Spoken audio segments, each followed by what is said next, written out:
Hey y'all, come along with me today in my kitchen and I'm going to show y'all how to make some good homemade southern fried chicken. I'm going to bring y'all along and show y'all how to do that good buttermilk brine, some flour mixture, and I will show you every single seasoning that I use in my chicken, but of course you can use whatever seasoning your family loves. I'm going to show y'all how to accomplish this deep golden brown skin that everybody wants to. So if you are interested in this recipe, go ahead and stick around and I want to take you step by step. So let's go ahead and get started. We're going to start out by taking our chicken pieces out of our buttermilk brine. What you're going to want to do here, I did not get to show y'all, but you put your chicken pieces in a Ziploc bag and add 2 cups of buttermilk with a teaspoon of hot sauce. And you're going to want this to sit in the brine for at least 4 hours, or you can do it overnight. We're taking our chicken pieces out and laying them on a wire rack so we can drain off the excess buttermilk. Once we have all of our chicken on the rack, we're going to go ahead and push that to the side. We're going to go wash our hands and then we're going to go grab our ingredients for our flour mixture. We're going to need all-purpose flour, salt, black pepper, paprika, garlic powder, onion powder, thyme, and cayenne is optional. We're going to go ahead and turn on our oil so it starts heating up. We're going to turn that on a medium-high heat and we want our oil to get up to 350 degrees. We're going to go ahead and grab our handy dandy Ziploc bag and we're going to start out with our flour mixture and we're going to add 2 cups of all-purpose flour. It may seem like I'm adding more, but I am using a 1/2 cup measure, so I promise you I'm only adding 2 cups. And then after we add our flour, we're going to go ahead and add in 1.5 teaspoons of salt. I like to use pink Himalayan sea salt, that's just my choice, but you can use whatever you have. After we added our salt, we're going to go ahead and add 1 teaspoon of black pepper, 1 teaspoon of paprika, a 1/2 teaspoon of garlic powder, a 1/2 teaspoon of onion powder, a 1/2 teaspoon of thyme, and cayenne is optional. I did not use it in my recipe because my kiddos were eating this. After I add all the seasonings to my flour mixture, I'm going to go ahead and zip the bag up and we're going to give this bag a really good shake to make sure everything is really nice, well and combined. After we make sure everything goes well and combined, I'm going to go ahead and start adding my chicken pieces.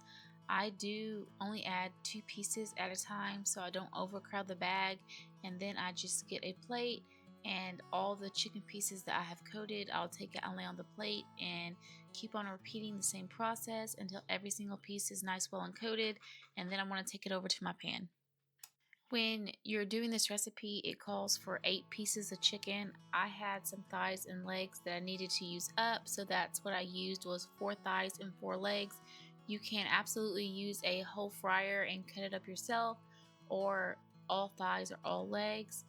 So that is just your choice and your preference on the cuts of meat you want to use. And you can absolutely use a bowl to put your flour in and coat it that way, but I thought a Ziploc bag, super easy cleanup, it's a woman's best friend in the kitchen. And let me tell you, you do not want to skip that buttermilk brine mixture that I told you about at the beginning, because this was an absolute game changer.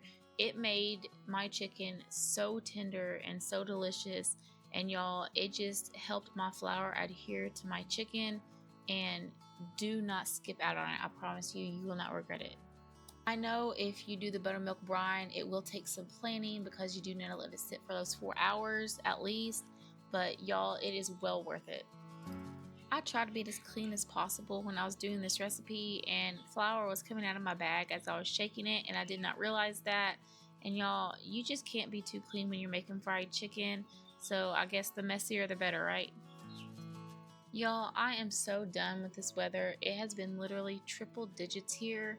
I'm not even kidding you. I'm so ready for fall to be here. Who's with me? I absolutely love making home-cooked meals for my family, and I'm a home cook at heart.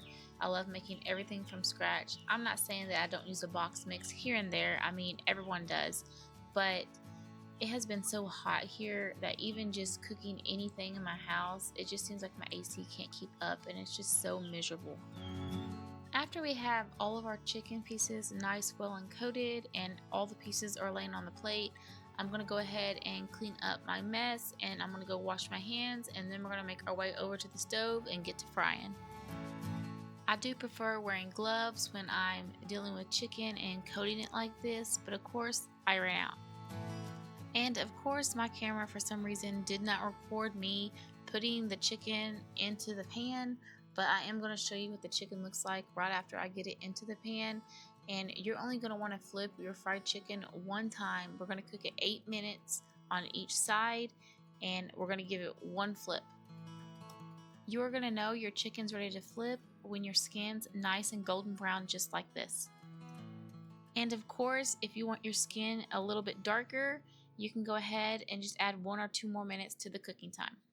And after we flipped our chicken that one time, I went ahead and let it cook for another 8 minutes on that side.